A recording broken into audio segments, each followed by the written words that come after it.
Kabar terbaru dari Ahmad Dhani, dia mendatangi kantor KPAI bersama Wulan untuk mendapatkan perlindungan pada anaknya agar tidak diserang oleh netizen. Mari kita prediksi di sini teman-teman. Apakah dengan usaha Dhani dan Wulan ini menyamperi kantor KPAI, serangan netizen ini akan meredah? Ataukah akan semakin menjadi-jadi? Apakah dengan usaha orang tua untuk melindungi anaknya itu pada akhirnya berbuah keberhasilan dengan berkurangnya serangan haters kepada Ahmad Dhani dan Wulan juga kepada anaknya, atau sebaliknya?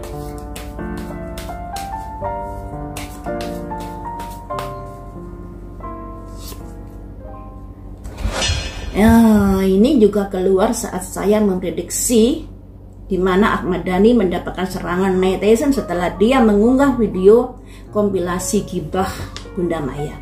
Di sini keluar lagi berseberangan. Yang namanya berseberangan itu akan sulit untuk disatukan pikirannya, karena masing-masing memiliki keyakinan sendiri-sendiri, memiliki pandangan sendiri-sendiri. Demikian juga netizen. Walaupun Ahmad Dhani sudah mendatangi KPAI, tapi sulitlah untuk mengubah pikiran netizen agar sesuai dengan kemauan Dhani dan kemauan Wulan. Ya. Apakah nanti akan membuahkan hasil? Simbol dari Ahmad Dhani dan Wulan yang menuju ke sebuah istana, yang artinya simbol Wulan dan Dhani yang menuju kantor KPAI untuk membela anaknya, untuk melindungi anaknya. Sebenarnya ini bagus, semua orang tua menginginkan anaknya kejiwaan mentalnya bisa terjaga. Sedangkan kalau diserang terus kan lama-lama bisa down Safia dan Ali ini. Akan tetapi sudah begitu, kelakuan Ahmad Dhani malah mengunggah kompilasi video Bunda Maya dan lain sebagainya. Padahal Bunda Maya tidak menyerang Ahmad Dhani. Bunda Maya juga diam saja. Tapi kenapa Ahmad Dhani meluapkan kemarahan itu kepada Maya Estianty? Inilah yang membuat netizen menjadi nggak terima terkait dari apa yang dilakukan Ahmad Dhani. Andai kata Ahmad Dhani diam-diam aja, tidak nanggapi komentar netizen, lama-lama netizen juga bosan sendiri kok. Apakah itu akan membuahkan hasil? Lagi-lagi keluar simbolnya Ahmad Dhani, berkali-kali ini keluar, akan kebakar sendiri terkait dari apa yang sudah dilakukan. Memang bagus mendatangi KPAI untuk melindungi anaknya dari serangan haters, tapi nanti malah nggak diem, hatersnya malah banyak yang semakin menyerang. Makanya Dhani ini melakukan sebuah tindakan yang blunder untuk kedua kalinya. Yang pertama mengunggah kompilasi video Bunda Maya, yang kedua datang ke KPAI. Ini juga blunder, pada akhirnya semangat netizen untuk menyerang, juga menyerang Safia anaknya, semakin menggila nantinya, bukan malah diam tapi semakin menggila. Selanjutnya ada simbol seseorang yang sakit. Bukannya mendapatkan keberhasilan, tapi semakin tersakiti hatinya ini. Harapannya datang ke KPAI untuk mendapatkan perlindungan, tapi apalah daya, kemudian semakin menjadi-jadi netizen menyerang, yang akhirnya tersakitilah hatinya.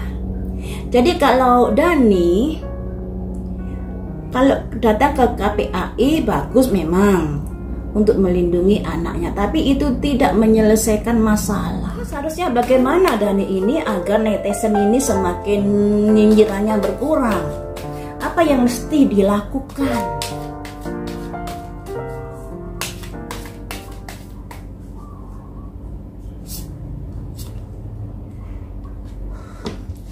Ada simbol kayak pemujaan. Nah, di sini pemujaan ada sebuah altar yang artinya sebuah keyakinan yang salah. Nah, kalau ada kaitannya dengan masalahnya Dhani ini adalah pikiran Dhani yang kurang bisa introspeksi diri, yang selalu menganggap dirinya benar, padahal di mata netizen dia melakukan sebuah kesalahan. Nah, sampai dulu hingga saat ini Dhani masih merasa dirinya benar. Makanya netizen juga geram di sini. Karena netizen juga melihat, mendengar dan membaca berita apa yang terjadi saat Dhani dengan Maya ini berantem sampai bercerai kala itu. Apa yang sudah dilakukan kala itu melukai hati netizen juga. Ada rasa nggak terima. Padahal Dhaninya melukai hati Bunda Maya, tapi netizennya ini nggak terima terkait dari apa yang sudah dilakukan, yang pada akhirnya netizen ini memberikan sanksi sosial pada Dhani, Wulan, dan anaknya juga pada akhirnya keseret dari masalah orang tuanya ini. Karena ini tadi keyakinan yang salah. Makanya di sini disimpulkan adanya pemujaan dari aliran sesat ya. Makanya saya mengartikan pikiran-pikiran Dhani yang kurang bisa menerima masukan-masukan orang lain dan selalu menganggap dirinya benar, padahal di mata tatanan, di mata masyarakat ada sebuah kesalahan yang sudah dilakukan. Sudahlah Dhani, lebih baik kamu hidup baru di sini. Kamu tuh sudah memiliki keluarga baru.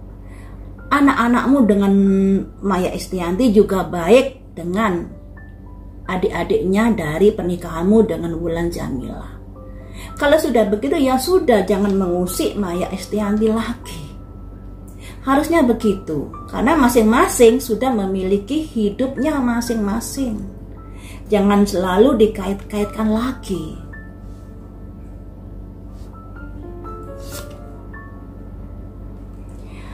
Sampai nanti pun masalahmu akan menjadi biang pembicaraan. Karena di sini kamu sebagai publik figur harus bisa menjaga tatanan, maksudnya menjaga ucapan, menjaga perilaku. Karena sebagai publik figur itu seharusnya seseorang yang patut untuk dicontoh. Akan tetapi ternyata apa yang kamu lakukan sebaliknya, ya.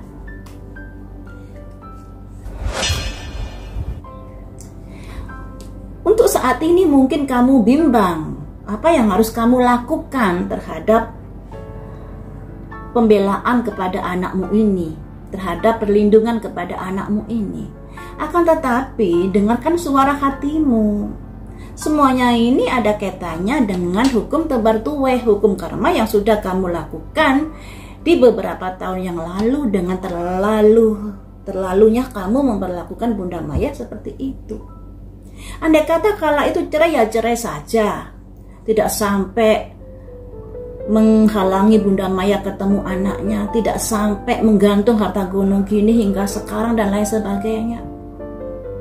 Sebuah tindakan yang memang udah tidak sesuai dengan aturan yang berlaku. Hak asuh anak jatuh di tangan Bunda Maya, tapi Bunda Maya merelakan anaknya bisa bersama Dhani. Tapi sayangnya Dhani tidak tahu diri, malah Bunda Maya dipersulit untuk bisa bertemu anaknya. Itu kan kurang ajar. Padahal hak asuh anak jatuh di tangan Bunda. Apalagi yang mesti dilakukan Dhani untuk meredam masalah ini?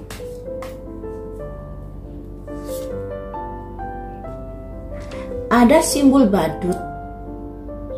Badut yang kebakar, yang artinya sudahilah dari perilaku-perilaku yang seperti itu. Kalau kamu tidak mau jadi pembicaraan orang, tidak mau jadi cemoohan orang, sudahi dari hal-hal yang bisa merusak nama baikmu ini. Kasihan juga loh Safia kalau orang tuanya seperti ini. Kasihan loh ya. Maunya membela anaknya, melindungi anaknya, tapi apalah daya yang dilakukan Dhani malah melukai hati anaknya. Karena sebagai orang tua mestinya lebih bisa dewasa lagi dalam menyikapi sebuah masalah, tidak tantruman kayak gitu.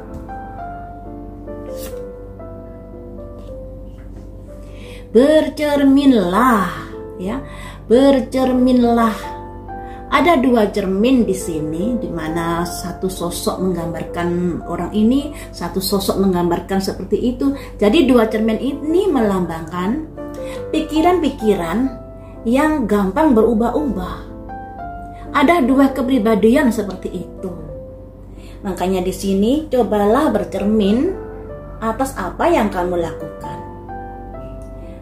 Kita juga tahu ya, saat dalam intimate, ya intimate itu kan yang diadakan Bunda Maya dengan suaminya, dengan keluarga Alisa, Ahmad Dhani ini sempat memuji suami Bunda Maya.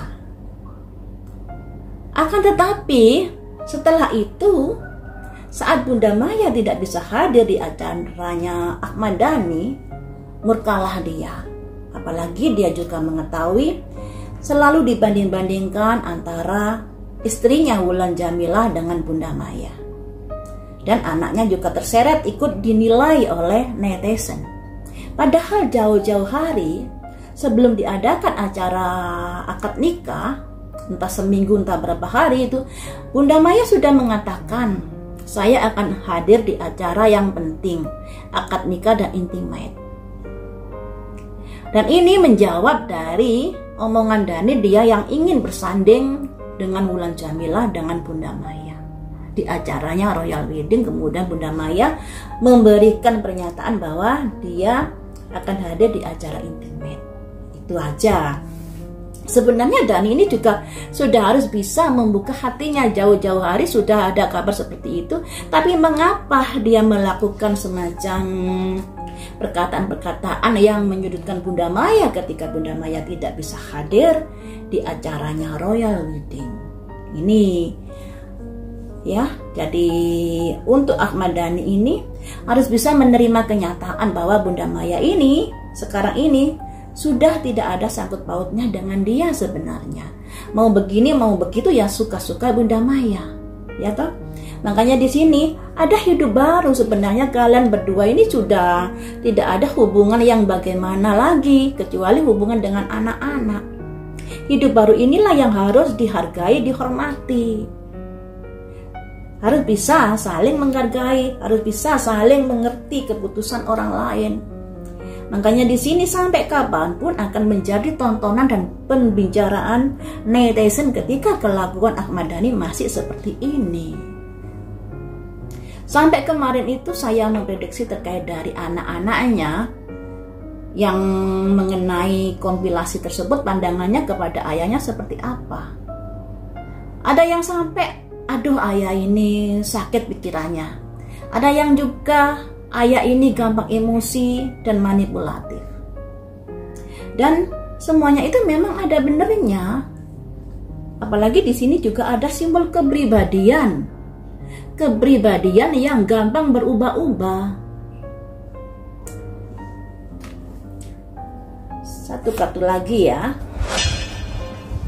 Ada simbol peti mati, teman-teman. Peti mati yang artinya masalah ini akan sampai dibawa sampai mati loh.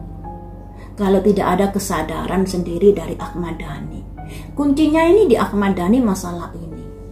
Kalau tidak ada kesadaran di Ahmad Dhani, sampai nanti pun dia akan susah move on pada Bunda Maya. Dan sampai nanti pun sengketa bisa naik turun di sini. Ini baru pernikahan Al-Ghazali, belum lagi pernikahan El sama Dul. Nanti jadi seperti apa? Aduh. Jadi teman-teman, dari keinginan Ahmad Dhani mendatangi KPAI tersebut, memang ada bagusnya untuk melindungi anaknya sebagai bentuk usaha seseorang atau usaha orang tua untuk bisa melindungi anaknya. Akan tetapi yang dihadapi, yang berbuah malah sebaliknya. Lagi-lagi Dhani blunder. Makanya di sini apa yang dilakukan Dhani kala ini malah membakar dirinya. Emosi dari netizen semakin membara di sini. Dan pada akhirnya Dhani tersakiti dengan omongan-omongan netizen, dan anaknya semakin juga akan disorot oleh netizen. Ini loh ya, untuk Dhani dinasehati, jangan terlalu merasa benar sehingga kamu menganggap orang lain itu yang salah. Keyakinan yang seperti itu sama sekali tidak bagus dalam kehidupan berumah tangga. Dengan siapapun kamu menikah, istrimu akan tersiksa dengan cara berpikirmu seperti itu. Saya yang paling benar, kamu yang salah. Selalu begitu, selalu begitu. Padahal di sini dengan banyaknya kejadian yang sudah dia alami, harusnya dia introspeksi diri. Harusnya dia memulai hidup baru. Contohnya ya teman-teman, dengan adanya Dani yang menghalangi Maya bertemu anaknya sampai beberapa tahun, akhirnya terungkap bahwa betul sampai kecelakaan yang meninggal 7 orang itu dikarenakan dia mabuk. Nah, dipertanyakan bagaimana Dani mendidik anaknya, kok sampai seperti itu. Umur 13 kalau nggak salah ya, umur 13 mabuk-mabukan dan pada akhirnya mengendarai sebuah kendaraan dan nubruk yang menjadi korban 7 orang. Akibatnya Dani harus bertanggung jawab untuk menafkahi janda-janda tersebut. Nah, kemudian dari masalah ini akhirnya betul ada hubungan baik dengan Maya, karena Maya bisa menjenguk anaknya dan lain sebagainya. Nah, kemudian juga masalah Ahmad Dhani yang masuk penjara, itu juga merupakan dari karma yang sudah diunduh. Dengan adanya dia masuk penjara, anaknya jadi lebih leluasa untuk bertemu dengan ibunya. Jadi Tuhan itu tidak tutup mata, dia akan memberikan jalan gimana caranya agar sesuatu yang selayaknya terjadi ya, atau selayaknya tidak dihalangi akan diberi kemudian dengan segala caranya. Dan manusia ketika tidak bisa diberi masukan oleh sesama manusia, pada akhirnya alamlah yang akan memberikan pelajaran. Tuhanlah yang akan memberikan pelajaran. Makanya ketika kita diberi masukan, dengarkan dulu, jangan dimentai. Disaring dulu masukannya, apakah masukan ini positif atau negatif. Apakah masukan ini membangun atau menjelekkan. Kalau membangun ya diterima demi kehidupan yang lebih baik. Ya, jadi seperti itu. Ternyata Dani blunder untuk kedua kalinya terkait dari masalah Safia ini. Maksud hati untuk melindungi anaknya, tapi apalah daya, netizen semakin murka.